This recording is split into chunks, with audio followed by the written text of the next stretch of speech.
नमस्कार दोस्तों। रूस के पास वैसे तो अपने हथियार बहुत हैं, लेकिन रशिया यूक्रेन वॉर में अमेरिका और नाटो देशों द्वारा यूक्रेन को बहुत एडवांस ऑटोमेटिक हथियार सप्लाई किए जा रहे हैं, जिनकी वजह से रूस को बहुत बड़ा नुकसान उठाना पड़ रहा है।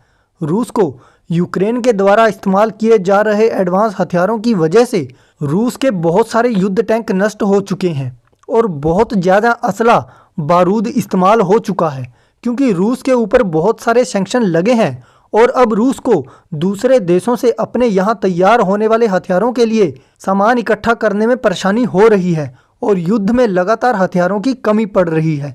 लेकिन अगर आप इस चैनल पर नए हैं तो सबसे पहले इस चैनल को सब्सक्राइब जरूर करें।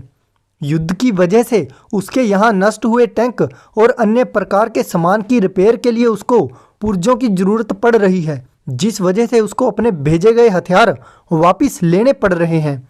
शायद एक ऐसा समय भी आए जब रूस को दूसरे देशों से हथियार खरीदने पड़े, जिसमें भारत उसका साथ जरूर देगा। वैश्विक हथियार का बाजार प्रति वर्ष अनुमानित 1.5 ट्रिलियन डॉलर का है।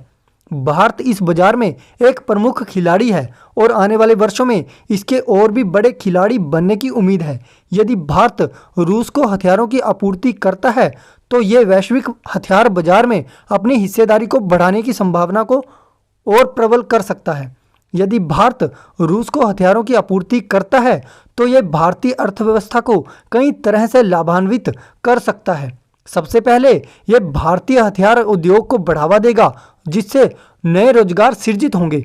दूसरा, यह रूस के साथ भारत के संबंधों को और मजबूत कर देगा, जिससे व्यापार और निवेश में वृद्धि जैसे अन्य आर्थिक लाभ हो सकते हैं। लेकिन दुनिया के देश भारत और रूस के बीच रक्षा व्यापार को रोकने के लिए बहुत कुछ कर सकते हैं। वे दोनों देशों पर प्रतिबंध भी लगा सकते हैं। वे भारत पर रूस को हथियारों की आपूर्ति बंद करने का दबाव भी बना सकते हैं। हालांकि इसकी कोई संभावना नहीं है कि ये उपाय सफल होंगे।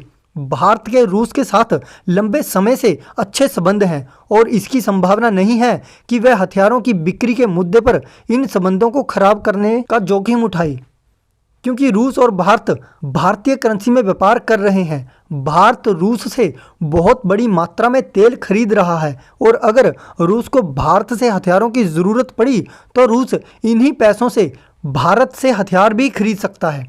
भारत के पास एक बड़ा विविध हथियार उद्योग है और ये टैंक, बंदूकों, मिसाइलों और हेलीकॉप्टरों सहित हथियारों की एक विस्तृत श्रृंखला का उत्पादन कर सकता है। भारत ने अपने अर्जुन टैंक, तेजस फाइटर जेट जैसे कई स्वदेशी हथियार प्रणालियां विकसित की हैं। भारत की ब्रह्मोस भी रूस और भारत की साझा रूप से विकसित की गई हथियार प्रणाली है। भारत और रूस ने मिलकर हथियार बनाने के लिए कई सौदे किए हैं। इन सौदों ने दोनों देशों के बीच संबंधों को मजबूत करने में मदद की है और भारतीय हथियार उद्योग को बढ़ावा देने में भी मदद की है। अगर भारत रूस को उसकी ज़रूरत के हथियारों की आपूर्ति करना शुरू करता है तो इससे भारत और अमेरिका के बीच तनाव आ सकता है। कुल मिलाकर भारत द्वारा रूस को हथियारों की आपूर्ति करने से जुड़े कई लाभ और जोखिम हैं। रूस को हथियारों की आपूर्ति करना या ना करना ये भारत की अपनी रणनीति का हिस्सा होगा और निर्णय लेने से पहले लाभों और जोखिमों को ध्यान में रखना महत्वपूर्ण होगा। और आप सभी का क्या मानना है? अपने कीमती विचार कमेंट्स में जरूर बताना।